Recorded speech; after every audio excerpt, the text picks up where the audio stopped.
They poisoned him, he didn't die. They shot him, he stood up again. They beat him, he kept moving. Finally, they threw him into an icy river. Only then did the world believe Rasputin was finally dead. But here's the real question. Was Rasputin impossible to kill? Or did history create one of its greatest myths? To answer that, we have to travel back to a frozen village in Siberia where no one could have imagined that a poor farmer's son would one day control the Russian Empire. Russia, 1865 AD, the largest empire on Earth. An empire filled with wealth, palaces, and unimaginable power. Yet beneath its golden surface, millions lived in poverty, in one forgotten Siberian village called Pokrovskoye. A child named Grigori Rasputin was born. Nothing about his birth suggested greatness. He wasn't a prince, he wasn't educated, he wasn't even expected to leave his village. Yet history had very different plans. From childhood, people noticed something unusual. Some claimed he could calm wild horses. Others believed he could predict events. Were these miracles or simply stories that grew larger every time they were retold? No one knows. But one thing is certain. Rasputin quickly realized that belief can become more powerful than truth itself. As Rasputin grew older, he became restless. Alcohol, fights, arts. Some described him as reckless, others as deeply spiritual. How could one man be both sinner and holy pilgrim? That contradiction would define his entire life. One journey changed everything. Rasputin left home searching for God. When he returned, he was no longer just a farmer. People believed he possessed divine gifts. Some called him a holy man. Others called him a fraud. Neither side could imagine that within a few years, this mysterious pilgrim would gain access to the most powerful family on Earth. And once he entered the Romanov Palace, history would never be the same. When Grigori Rasputin returned to Pokrovskoye, the village expected to see the same reckless young man who had left months before. Instead, they met someone they barely recognized. He spoke more slowly. He smiled less. His eyes seemed distant, as if they were fixed on something no one else could see. But appearances can be deceiving. History often describes this moment as a miraculous transformation. Yet historians continue to ask an important question. Did Rasputin truly change, or did people simply begin seeing him differently? Human beings have always been fascinated by transformation. When someone leaves ordinary life, travels through hardship, and returns claiming spiritual enlightenment, people naturally begin projecting their own hopes onto that person. Especially in times of uncertainty. Russia, at the turn of the 20th century, was full of uncertainty. The empire looked powerful from the outside. But beneath the surface, poverty, disease, and social unrest were quietly spreading. In moments like these, society begins searching for answers, sometimes in politics, sometimes in science, and very often in religion. Rasputin arrived home at exactly the right moment for people who desperately wanted to believe. To understand Rasputin, we must first understand Russia. Imagine an empire stretching across 2 continents, millions of square kilometers, more than 100 million people, countless languages, countless cultures. Yet despite its enormous size, most ordinary Russians lived lives of unimaginable hardship. Electricity was rare, education was limited, medical care barely existed outside major cities. For millions, faith was not simply part of life. Faith was survival. The Russian Orthodox Church shaped nearly every aspect of daily existence. Birth, marriage, death, harvest, war, everything passed through religion. When crops failed, people prayed. When children became sick, people prayed. When famine arrived, people prayed. This environment created something extremely powerful, a society ready to believe that God still spoke through ordinary people. That is why wandering holy men, known as straniki, were respected throughout Russia. These pilgrims traveled from village to village, offering prayers, blessings, and stories of divine visions. Some were genuine believers, others were skilled manipulators. Most existed somewhere between those 2 extremes. Rasputin entered a world already waiting for someone exactly like him. People often described Rasputin as possessing supernatural abilities. But what exactly did they mean? Did he perform miracles? There is no reliable historical evidence proving that he did. we do know is something perhaps even more fascinating. Rasputin had an extraordinary ability to observe people. Modern psychologists would probably describe him as someone with remarkable emotional intelligence. He watched before he spoke. He listened more than he preached. He noticed body language, facial expressions, tone of voice. He seemed to know what frightened people, long before they admitted it themselves. To villagers, this appeared almost supernatural. When someone believes you understand their deepest fears, they begin believing you possess extraordinary wisdom. History repeatedly shows that charisma can often be mistaken for divine power. Rasputin may not have needed miracles. His greatest gift may simply have been understanding human nature better than almost anyone around him. The first miracle became 2. 2 became 10. 10 became 100. No newspapers were needed. No radio stations existed. Stories traveled by word of mouth. And every person added one more detail, one more mystery, one more impossible event. Some claimed Rasputin healed the sick. Others insisted he predicted future deaths. A few even whispered that wild animals obeyed his commands. Whether any of these stories were true almost stopped mattering, because history teaches us an important lesson. People rarely believe stories because they are true. They believe them because they satisfy something they desperately want to believe. And by the time those stories reached the ears of priests, bishops, and wealthy nobles, Rasputin was no longer just a man. He had already become a legend.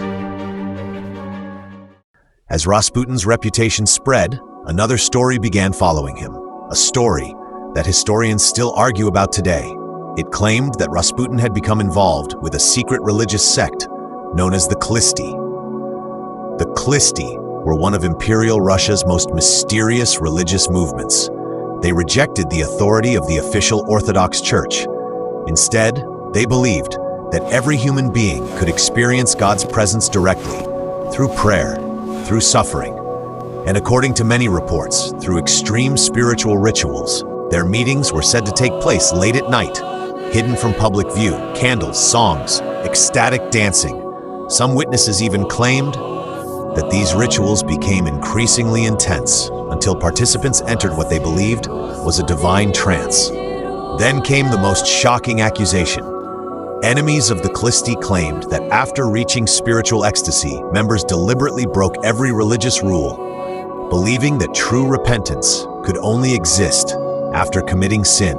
To modern ears, these stories sound unbelievable, and perhaps that is because many historians today question whether these accusations were ever true. Much of what we know comes from hostile sources who wanted the movement destroyed. There is no conclusive historical evidence that Rasputin was ever an official member of the Klisti. Yet, once the rumor began, it became almost impossible to erase. Because history teaches us that people rarely remember facts, they remember controversy. Whether the rumors were true almost didn't matter anymore, because Rasputin possessed something far more valuable than supernatural powers. He understood people. He knew when to remain silent. He knew when to speak. He rarely gave direct answers. Instead, he answered questions with stories or with another question. That simple technique forced people to search for meaning themselves. And when people discover an answer inside their own minds, they often believe it came from someone wiser than themselves. Modern psychologists call this projection. Charismatic leaders have used it throughout history, not because they controlled minds, but because they understood how minds naturally work. Was Rasputin a prophet, a gifted observer, or simply one of history's greatest manipulators? Even today, historians remain divided. Months passed, then years. Every journey Rasputin made expanded his reputation. Pilgrims carried his name from village to monastery to cathedral. Eventually, the stories reached the highest levels of the Russian Orthodox Church. Some bishops dismissed him immediately. Others became curious. One respected church official decided that this mysterious Siberian pilgrim deserved to be seen with his own eyes. That decision would quietly change Russian history, because once Rasputin entered St. Petersburg, he would never truly belong to his village again. His destiny was waiting inside the imperial capital. When Rasputin crossed the gates of St. Petersburg, he entered a completely different world. Marble palaces, golden halls, powerful nobles, influential bishops, political conspiracies hidden behind elegant smiles. The simple peasant who once wandered through frozen Siberian forests was now surrounded by the most powerful people in the Russian Empire. But none of them could imagine that within only a few years, this unknown pilgrim would become the closest advisor to the Tsar's own family, a position that would make him the most feared man in Russia. And the moment the palace doors opened, his death sentence had already begun. St. Petersburg, the city built by Peter the Great. It wasn't merely the capital of Russia. It was the beating heart of one of the most powerful empires on earth. Marble palaces reflected across frozen canals. Golden domes pierced the gray northern sky. Horse-drawn carriages carried princes, generals, bishops, and ministers. Behind every elegant ballroom, a political conspiracy was unfolding. Behind every polite smile, someone was protecting power. This city had seen philosophers, scientists, revolutionaries, and kings. But now, an uneducated peasant from Siberia was about to walk its streets. No title, no wealth, no military rank, only a reputation that had traveled farther than he ever had. History often changes, not when powerful men arrive, but when powerful men underestimate someone they believe is beneath them. Unlike the rumors, the first people to welcome Rasputin were not politicians, they were church officials. Several influential clergymen had already heard stories about the mysterious pilgrim from Siberia. Some expected to expose a fraud. Others hoped they had finally discovered a truly holy man. Rasputin entered their halls without fear. He quoted almost no scripture. He delivered no grand sermons. Instead, he spoke quietly about suffering, about guilt, about forgiveness. His words were surprisingly simple, yet simplicity can sometimes be more persuasive than brilliance. Many educated priests spent years studying theology. Rasputin spoke directly to human emotion, and that difference made him unforgettable. History leaves us an interesting puzzle. Many holy men visited St. Petersburg. Most disappeared without leaving a trace. So why did everyone remember Rasputin? The answer may have had nothing to do with miracles. Modern historians believe Rasputin possessed an extraordinary ability to make every person feel uniquely important. When he spoke, he looked directly into your eyes. When you finished speaking, he remained silent for several seconds. Today, psychologists recognize silence as one of the strongest communication tools. Silence forces the other person to continue talking, often revealing their deepest fears without realizing it. Rasputin rarely impressed people with knowledge. He impressed them by making them feel understood. That gift opened doors that education never could. Soon, the invitations began arriving. Private dinners, religious gatherings, exclusive salons. Members of Russia's highest aristocracy wanted to meet the strange Siberian holy man. Some came searching for spiritual guidance. Others simply wanted entertainment, and a few came hoping to expose him publicly. But something unexpected happened. Even those who arrived determined to dislike Rasputin often left unable to forget him, not because he performed miracles, but because he understood exactly what every powerful person secretly feared: loneliness, failure, loss. History reminds us that kings, princes, and millionaires carry the same fears as ordinary people. The only difference is that they hide them better. Rasputin seemed able to see through every disguise, and word of this remarkable man continued climbing through the highest circles of the Russian Empire, until eventually his name reached the walls of the Winter Palace. By the early 20th century, Russia appeared stronger than ever. The Romanov dynasty had ruled for more than 300 years. Its palaces sparkled with unimaginable wealth. Its army was among the largest in the world. To ordinary Russians, the imperial family seemed almost untouchable. But behind the magnificent walls of the Winter Palace, the Tsar and the Empress were living with a secret that almost no one was allowed to know. Their only son, Alexei, the heir to the Russian throne, was gravely ill. He suffered from hemophilia, a rare genetic disorder that prevents blood from clotting normally. For most children, a simple fall meant bruises. For Alexei, it could mean internal bleeding, days of unbearable pain, or even death. Every injury became a crisis. Every fever brought panic. Every doctor who entered the palace left with the same answer: there is nothing more we can do. For Emperor Nicholas II, this was a political disaster. For Empress Alexandra, it was something far worse. It was the slow destruction of a mother's hope. Alexandra was no ordinary empress. She was deeply religious. She believed that God could still work through chosen individuals. For years, she searched desperately for anyone who might save her son. Doctors had failed, medicine had failed, science had failed. When trusted members of the clergy spoke about a humble Siberian pilgrim who seemed to bring peace wherever he went, she listened. Not because she was naive, but because desperate people often become willing to consider possibilities they would once have dismissed. History repeatedly shows that desperation changes the way we make decisions, especially when someone we love is running out of time. In 1905, Rasputin was invited to meet the imperial family. Imagine the contrast. One side, the most powerful dynasty in Russia. The other, an uneducated farmer from a frozen Siberian village. No military rank, no university education, no noble title, only an extraordinary reputation. Witnesses later described how calmly Rasputin spoke. He never bowed excessively. He never appeared intimidated. Instead, he treated the emperor and the empress as though they were simply another family, carrying unbearable pain. For Alexandra, that calmness felt genuine. For Nicholas, it felt unusual. For many nobles watching nearby, it felt dangerous, because influence doesn't begin when someone gains power. It begins when powerful people start trusting them. Soon afterward, Alexei suffered another serious bleeding episode. Accounts differ on exactly what happened next. Some witnesses claimed Rasputin prayed beside the boy and the bleeding gradually stopped. Others wrote that Rasputin never even entered the room. Instead, he sent a message urging everyone to remain calm and to stop disturbing the child. Modern historians offer another explanation.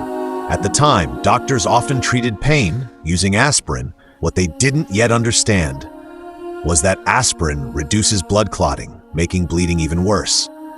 If Rasputin encouraged doctors to stop unnecessary treatment, the improvement may have had a completely natural explanation. But inside the palace, none of that mattered.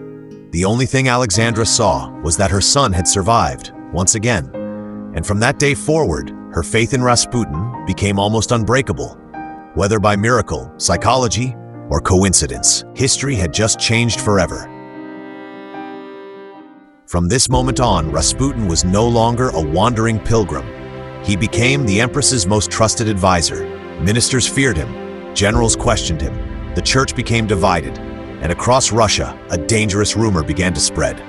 Who was truly ruling the empire? The Tsar or the mysterious monk from Siberia? Would ignite a storm that neither Rasputin nor the Romanov dynasty could survive. After Alexei's condition improved, whether by prayer, calm reassurance, or coincidence, one thing became undeniable. The imperial family trusted Rasputin. That trust changed everything.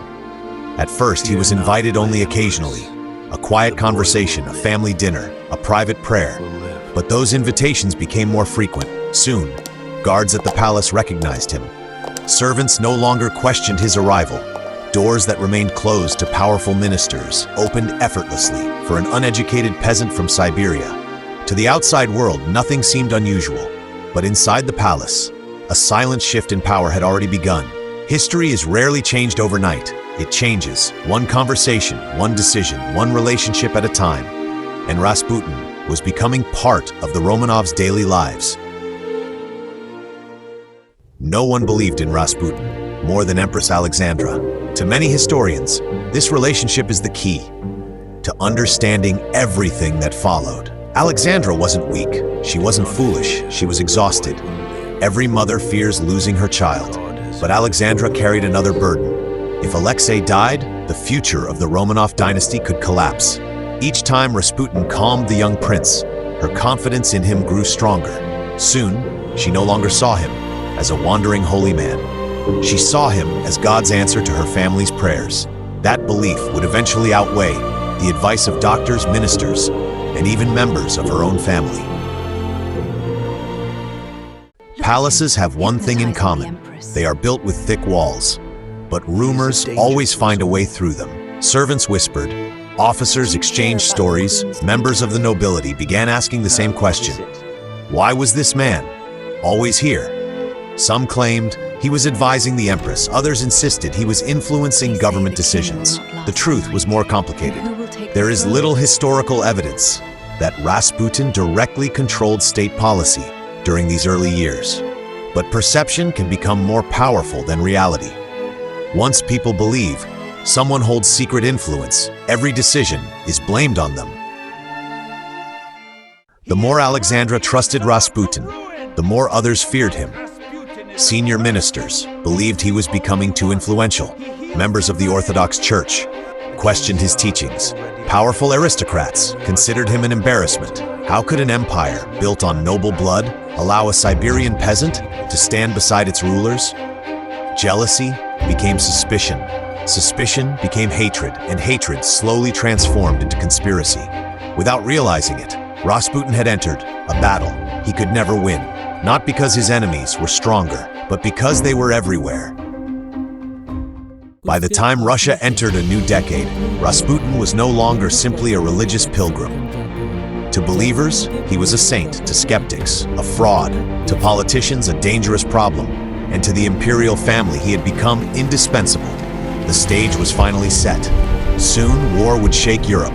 The Russian Empire would begin to crumble, and every mistake, every defeat, every crisis would have one name attached to it: Rasputin. Whether he deserved that blame is another question entirely, one we will answer in the next chapter.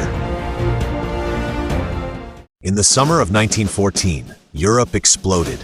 What began as the assassination of an Austrian archduke quickly ignited a chain reaction that would become the First World War. Millions of soldiers marched toward the front. Entire nations believed the war would end within months. They were wrong. Russia entered the conflict confident, patriotic, and completely unprepared. Within weeks, thousands of Russian soldiers were dead. Months later, the number reached hundreds of thousands. Families across the empire began receiving letters instead of sons. Factories struggled, food became scarce, prices rose, hope disappeared. For ordinary Russians, life became unbearable.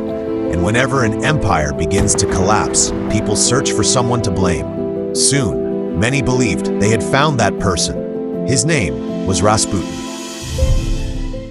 As military defeats mounted, Tsar Nicholas II made one of the most controversial decisions of his reign. In 1915, he left St. Petersburg to personally command the Russian army. On paper, it sounded noble, a ruler leading his soldiers. In reality, it created a dangerous power vacuum. With the Tsar hundreds of miles away, daily government affairs were left largely in the hands of Empress Alexandra, and Alexandra trusted one man above everyone else: Rasputin. This is where history becomes complicated. There is little evidence that Rasputin officially governed Russia. He held no government office, he signed no laws. Yet, he was frequently consulted. He recommended appointments, he offered opinions. Sometimes, those recommendations were accepted. To critics, that was enough. They no longer saw him as a holy man. They saw him as the invisible hand behind the throne. The newspapers attacked him relentlessly. Political cartoons mocked him. Pamphlets accused him of corruption. Every rumor, no matter how absurd, found an eager audience. Some claimed he controlled the Empress. Others insisted he was selling military secrets to Germany. No credible historical evidence has ever proven that Rasputin was a German spy. But during wartime, fear spreads faster than facts. People wanted simple answers to complicated disasters, and Rasputin became the perfect villain. His appearance, his peasant background, his unusual behavior made him an easy target. The truth mattered less than the story people wanted to believe. Long before the famous murder, someone else had already tried to kill Rasputin. In July 1914, a woman named Kionia Guseva approached him. Without warning, she pulled a knife and stabbed him in the abdomen. The wound was catastrophic. Doctors doubted Yet, against the odds, Rasputin recovered. Supporters immediately declared it was a miracle. Skeptics pointed instead to successful emergency surgery and remarkable physical endurance. Either way, one fact remained. The man many believed was destined to die had survived again, and every survival made the legend even stronger. By late 1916, many members of Russia's elite had reached the same conclusion. If the empire was to survive, Rasputin had to disappear. Princes, politicians, and wealthy aristocrats began holding secret meetings, not to debate, not to negotiate, but to plan. Among them stood one man, whose name would become forever linked with one of history's most famous assassinations, Prince Felix Yusupov. Young, wealthy, charismatic, he believed that killing one man could save an empire. He had no idea that his plan would instead become the beginning of the Romanov dynasty's end. For months, Russia had been asking one question: could the empire survive while Rasputin lived? Soon, a group of powerful men would attempt to answer that question inside a palace on a freezing December night. What happened there would become one of the most controversial and mythologized assassinations in modern history. But separating legend from fact is far more difficult than most people realize. That is where our final chapter begins. By December 1916, Russia was collapsing. The war had drained the empire. Food shortages filled the streets. Factories stood silent. Soldiers were dying by the hundreds of thousands. Yet across St. Petersburg, many powerful men believed the greatest threat to Russia was not Germany. It was one man, Grigori Rasputin. Inside aristocratic drawing rooms, behind locked doors, the conversations had changed. No longer, how do we stop him? But when do we kill him? Prince Felix Yusupov, one of the wealthiest men in Russia, became convinced that removing Rasputin would save the Romanov dynasty. History would prove that he was terribly mistaken, because sometimes eliminating one man cannot save a collapsing empire. The conspirators understood one thing: Rasputin would never walk willingly into a trap, so they designed the perfect invitation. Prince Yusupov claimed his wife, Princess Irina, wanted to meet the famous holy man. For Rasputin, this seemed believable. Members of the aristocracy had invited him countless times before. Private conversations, late-night dinners, secret meetings had become part of his life. He accepted. Perhaps he suspected nothing, or perhaps he believed God would protect him. We may never know. What we do know is that on the evening of December 29, 1916, Rasputin climbed into a carriage and began the final journey of his life. The carriage stopped outside Moika Palace. Inside, everything appeared normal. Warm lights, soft music, expensive furniture. Prince Yusupov welcomed Rasputin with a smile. He apologized, explaining that Princess Irina was still entertaining guests upstairs. Would Rasputin mind waiting just a little longer? The holy man agreed. He was escorted downstairs to an elegant basement dining room. A table had already been prepared. Wine, pastries, cakes, everything looked perfectly ordinary, except almost nothing was. According to the most famous version of events, the food and wine had been laced with cyanide, a poison supposedly powerful enough to kill within minutes. Then, the waiting began. Rasputin drank the wine. He ate the cakes. The conspirators watched. Minutes passed, nothing happened. More wine, more cakes, still nothing. Yusupov became increasingly nervous. Had the poison failed? Was there not enough? Or had there never been poison at all? This question remains one of history's greatest mysteries. Years later, some historians pointed out that the doctor allegedly responsible for preparing the poison gave conflicting accounts. Other researchers found no convincing forensic evidence that cyanide had actually been used. If that's true, then one of the most famous parts of the Rasputin legend may never have happened. But inside the palace, the conspirators believed their plan was falling apart. Prince Yusupov made a decision. He could wait no longer. He left the room, retrieved a revolver, and returned to face Rasputin. According to Yusupov's own memoirs, he raised the pistol and fired. The bullet struck Rasputin in the torso. The holy man collapsed. For several long moments, No one moved. The conspirators approached carefully, believing it was over, believing Russia had been saved. But history was about to become far stranger than anyone in that room could possibly imagine. The conspirators looked down at Rasputin's motionless body. They believed the nightmare was finally over. But moments later, something happened that would transform this assassination into one of the greatest legends of the 20th century. Did Rasputin really stand up again? Or was that story created later?